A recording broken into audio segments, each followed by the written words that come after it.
यहां पर जानकारी निकलकर यह आई कि इंडिया की ऑफिसर्स के द्वारा बकायदा प्रॉपर तरीके से पाकिस्तान के अंदर एक स्ट्रेटेजिकल तरीका बना करके टेररिस्ट को एलिमिनेट करने का काम किया गया है।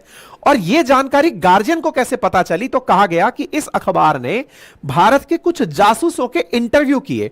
उन जासूसों ने इन्हें अपना नाम ना छापने की शर्त पर बताया कि किस तरह से सारी की सारी चीजें चली। यह भी सुनने में आया कि बकायदा यह काम भारत के रिसर्च एंड एनालिसिस विंग, जिसे RAW कहा जाता है, उसके द्वारा किया गया कार्य है। और यह काम करने के पीछे भारत के प्रधानमंत्री का थर्ड टर्म में आना एक बड़ा कारण माना जा रहा है कि यह प्रॉपर तरीके से जो कहकर आए थे कि घुसकर मारेंगे, अगर पाकिस्तान हम पर हमला करता है तो हम उसकी शिकायत दूसरे देश में नहीं करेंगे, हम पाकिस्तान को प्रतिक्रिया देंगे, तो यह इसी तर्ज पर किया गया कार्य है।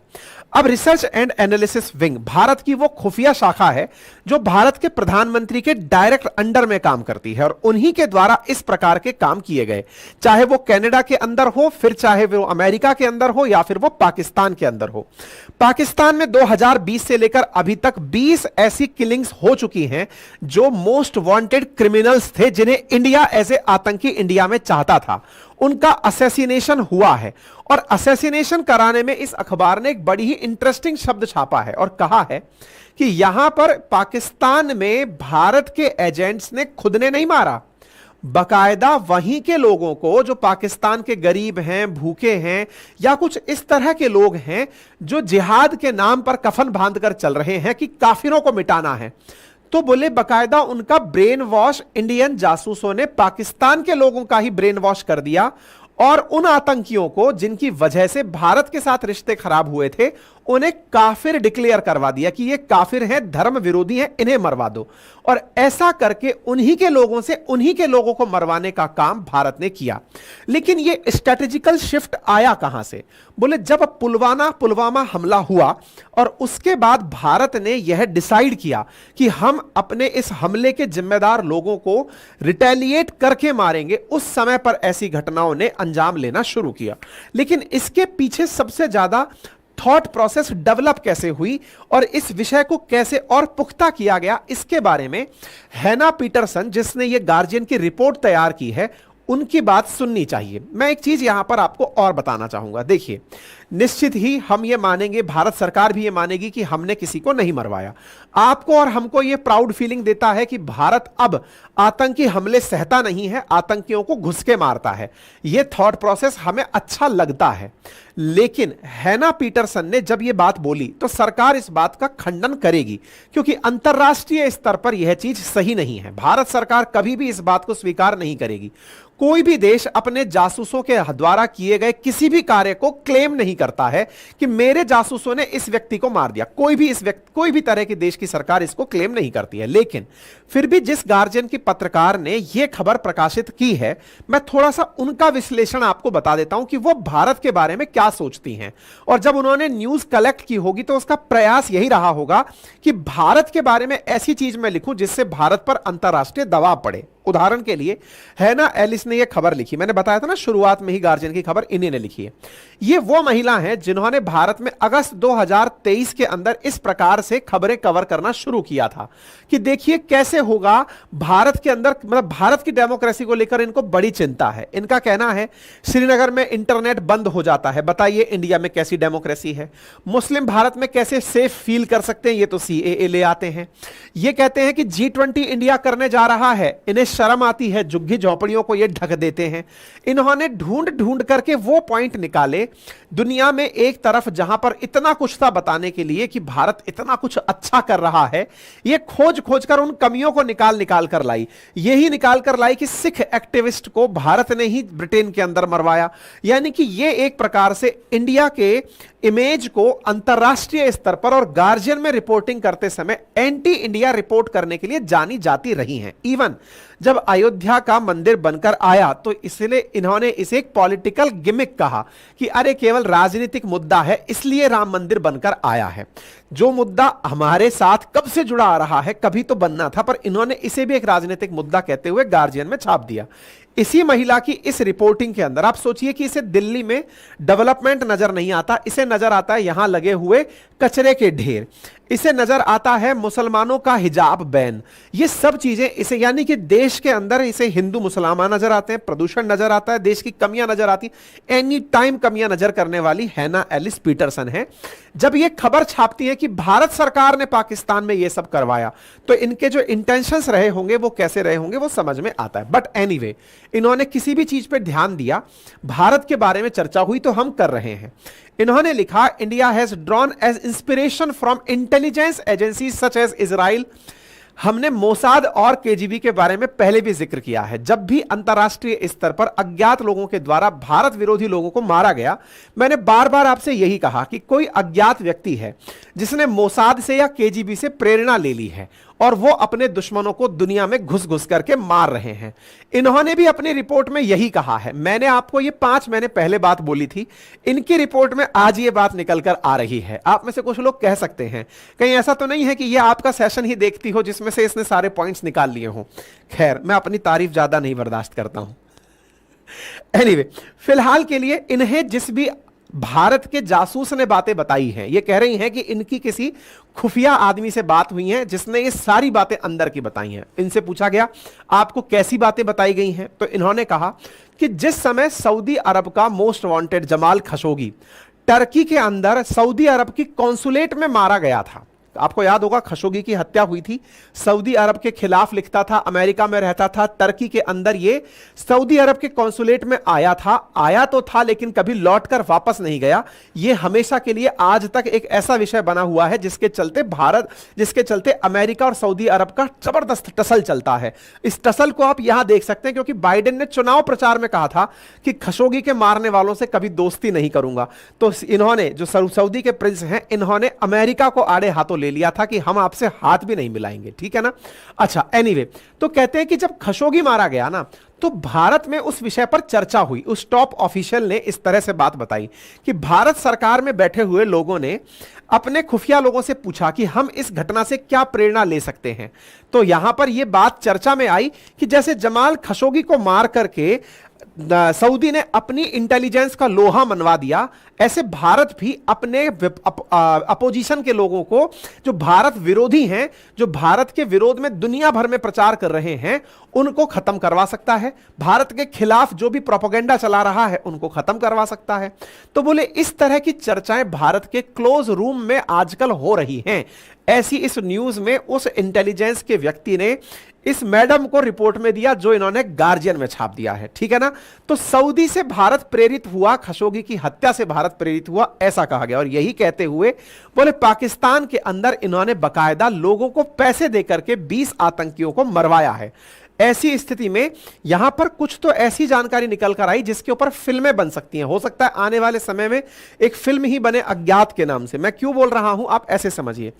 आपको याद होगा भारत का एक प्लेन हाईजैक हुआ था, कंधार हाईजैक के नाम से, अगर आपको ध्यान हो, जिसके अंदर हाईजैकर्स ने भारत के एक विमान को हाईजैक कर लिया था। और वो जो हाईजैक हुआ था उस हाईजैक में एक व्यक्ति का नाम शामिल था जिसका नाम था जहूर मिस्त्री। हाईजैकर्स का नाम में से एक नाम था जहूर मिस्त्री का।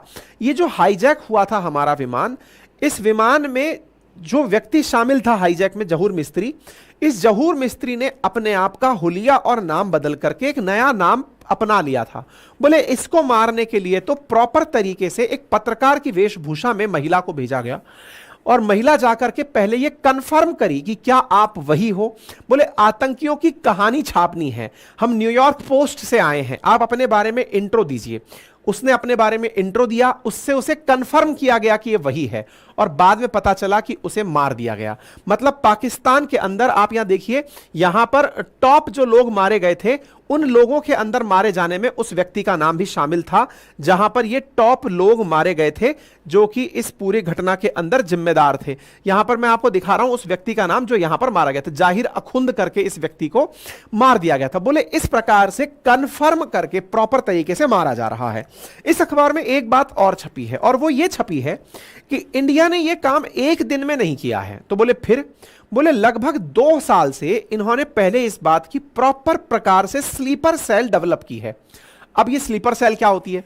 आपने भारत की बहुत सारी फिल्मों में इस तरह की चीजें सुनी और देखी होंगी। क्या कि पाकिस्तान के द्वारा कुछ आतंकियों को भारत के अंदर पहले ही भेज दिया जाता है और कहा जाता है आप आराम से वहां पर गुजर बसर करिए, इंसान की तरह रहिए, किसी प्रकार से कोई भी काम ऐसा मत करिए जिससे लोगों को आपके ऊपर डाउट हो। लेकिन जब आपके पास कोई काम आएगा आपको उसी समय एक्टिवेट कर दिया जाएगा, बस आप अपना काम निपटाकर वापस से पुरानी दुनिया में शिफ्ट हो जाइएगा। तो बोले इंडिया 2022 से अपने स्लीपर सेल्स को डेवलप कर रहा है। और बोले कहां कर रहा है? बोले इंडिया ये सारा काम दुबई में कर रहा है। अच्छा, इस बात पर बिलीव भी किसी को आसानी से हो जाएगा। क्यों? क्योंकि यूएई की 1/3 पॉपुलेशन इंडियंस की है। अच्छा, दुबई जो है यूएई के अंदर एक कॉस्मोपॉलिटन सिटी टाइप का शहर है। मतलब एक प्रकार से यह समझिए कि ये वो शहर है जहां पर दुनिया भर के लोग आते हैं। वहां पर सेकंड लार्जेस्ट पाकिस्तानी लोग ही हैं, पाकिस्तानी हैं, बांग्लादेशी हैं, दुनिया भर के और विदेशों से भी बहुत सारे लोग आते हैं। दुबई के अंदर बहुत इजीली लोगों का आना जाना होता है। तो बोले इंडिया ने प्रॉपर तरीके से अपना रॉ का जो नेटवर्क है वो दुबई में स्थापित किया, वहीं से पाकिस्तानियों को मारने की प्रॉपर तरीके की प्लानिंग की गई और वहीं से भारत के जो दुश्मन हैं उन्हें पाकिस्तान में मरवाया गया। इसका प्रॉपर प्रोसीजर चला है और प्रॉपर प्लानिंग के साथ में यूएई के अंदर रहते हुए पाकिस्तान के लोगों को मरवाने का काम किया है। ये सारी बातें इन्होंने यहां पर लिखी हैं। अच्छा, इंटरेस्टिंग बात बोले इसमें यह भी है, तो पाकिस्तान में भारत के जो 8 मोस्ट वांटेड ढेर हुए उनमें से कोई मसूद अजहर का करीबी था, कोई मतलब सब की सब पूर्व कमांडर कोई लश्कर का था, कोई व्यक्ति जिसने मतलब अपहरण के अंदर जिम्मेदार था। सब मोस्ट वांटेड लोग जो थे वो यहां पर मारे गए थे। पर बोले एक चीज यहां पर ध्यान देने की है, इनके मरने पर पाकिस्तान की सरकार ने भी क्लेम नहीं किया कि हमारा आदमी मर गया। क्यों? क्योंकि अक्सर पाकिस्तान उनके बारे में यही कहता रहा कि हमें उनकी जानकारी नहीं है कि वो कहां हैं, क्योंकि भारत ने तो अपने डोजियर में उनका नाम दिया हुआ था मोस्ट वांटेड के अंदर। एनआईए के टॉप मोस्ट वांटेड में इंडिया ने पाकिस्तान की सरकार को पहले ही सौंपा हुआ था कि सर अगर ये आदमी मिल जाए तो हमें दे देना। पाकिस्तान हाफिज सईद जैसे आदमी को भी, दाऊद इब्राहिम जैसे आदमी को भी अपने यहां शरण देकर रखता है, लेकिन भारत मांगता है तो कहता हमें नहीं पता सर कहां है, जबकि वो वहां पब्लिक में दिख रहा है। ऐसी स्थिति में भारत ने इन्हें मारा लेकिन पाकिस्तान इस पर चू भी नहीं किया। बोले अगर बता दिया तो फिर ये लोग कहेंगे आपको पता था तो पहले ही क्यों नहीं दे दिया। ऐसी स्थिति में पठानकोट अटैक का मास्टरमाइंड अक्टूबर 11 को मारा गया, 9 सितंबर को लश्कर का टेररिस्ट टॉप कमांडर मारा गया। ये सारी खबरें आप यहां पर देख सकते हैं। पीओके के मोस्ट टेररिस्ट को 26/11 का जो हाफिज सईद का करीबी था, इवन ये तक कहा गया एक न्यूज के अंदर तो कि हाफिज सईद तक मारा गया। 16 ऐसे टॉप मोस्ट वांटेड की लिस्ट तो मैं पहले भी आपको दिखा चुका हूं जो पाकिस्तान में मारा गया। और यह खबर उठना शुरू हुई बड़ी तेजी से नवंबर के अंत तक 2023 में कि भाई अल्टीमेटली पाकिस्तान में भारत के दुश्मनों को मार कौन रहा है। हमने जब जब इस पर सेशन किया हमने कहा इससे फायदा किसको होगा अगर पाकिस्तान में भारत के दुश्मन मरते हैं। निश्चित ही जो बेनिफिट ऑफ डाउट है वो इंडिया को मिलता है कि इंडिया को ही फायदा होगा। अब ये काम कर कौन सकता है? जबरदस्ती कोई किसी की जान क्यों ले लेगा? तो ऑब्वियसली बोले पैसे दिए गए होंगे इसलिए किया गया होगा। पैसे कौन दे देगा? आदमी खुद के लिए कमाने पर लगा हुआ है। तो बोले भारत की खुफिया एजेंसीज ने लोगों को पैसे दिए होंगे, लेकिन मारने के लिए कोई दूसरा व्यक्ति आया था कि यही के लोगों ने मरवा दिया। बोले इंडिया ने बिल्कुल वैसा ही तरीका अपनाया जैसा पहले पाकिस्तान कश्मीर में आतंक को फैलाने के लिए करता था। पाकिस्तान कश्मीर के लोगों को ही बरगलाता था और उनसे भारत में भारत के खिलाफ हिंसा करवाता था। जब वो लोग मरते थे तो पाकिस्तान यह दिखाता था कि देखो भारत ने अपने ही लोगों को मार दिया, कश्मीरियों को मार रहा है। भारत ने भी इसी का पैंतरा इसी पर चल दिया। बोले कहा कि इंडिया के द्वारा पाकिस्तान के ही लोगों को जिनके दिमाग पर जिहाद सवार था उनका ब्रेन वॉश करके उन आतंकियों को काफिर बतवा के मरवा दिया। तो ऐसी स्थिति में उनके हाथ में कोई लीड नहीं लगी, लेकिन पाकिस्तान की खुफिया एजेंसी इस विषय पर जोर शोर से काम कर रही थी। हालत यह हुई कि खुफिया एजेंसीज ने सारे आतंकियों से कहा कि जिनका नाम लिस्ट में है सब छुप जाओ। आप यहां खबर देख सकते हैं, दिसंबर की है, लास्ट 2023 की, जहां आतंकियों ने छुपना शुरू कर दिया कि नहीं अब हमें पब्लिक में आना ही नहीं है, कोई ना कोई अज्ञात आएगा हमें मार जाएगा। इतना ही नहीं, बाकायदा पाकिस्तान ने हमारे साथ ये क्लेम कर दिया, और ये खबर भी मैंने इस साल की शुरुआत में आपको बताई थी और कहा था पाकिस्तान खुद आकर बोल दिया कि हमारे लोगों को भारत मरवा रहा है। और बाकायदा पाकिस्तान ने तो 2 लोगों के नाम भी निकाल दिए, एक योगेश कुमार और एक अशोक कुमार। बोले ये 2 लोग हैं जो कि इन लोगों को मरवाने का काम कर रहे हैं। इसका मतलब यह हुआ कि पाकिस्तान में यह तय हो चुका है कि भारत ही मरवा रहा है। लेकिन खुफिया एजेंसीज की बात खासियत यह है कि इनके ऊपर कभी कोई सरकार क्लेम नहीं कर सकती कि हम मरवा रहे हैं। भारत सरकार तो एकदम पल्ला झाड़ लेती है कि नहीं भाई, हमने तो कोई मरवाया ही नहीं। लेकिन अल्टीमेटली इससे भारत को खुशी और प्रसन्नता आपको और हमको सबको होती है, क्योंकि पहले हम आतंकियों को मांगते रहते थे कि भाई हमारा आतंकी हमें सौंप दो, पर कोई सौंपा नहीं। आप कहेंगे हाफिज सईद का क्या हुआ? बोले हाफिज सईद, मसूद अजहर, बोले इन लोगों को तो मारने की कईयों बार नाम आ चुका है कि बोले ये मार दिए गए हैं।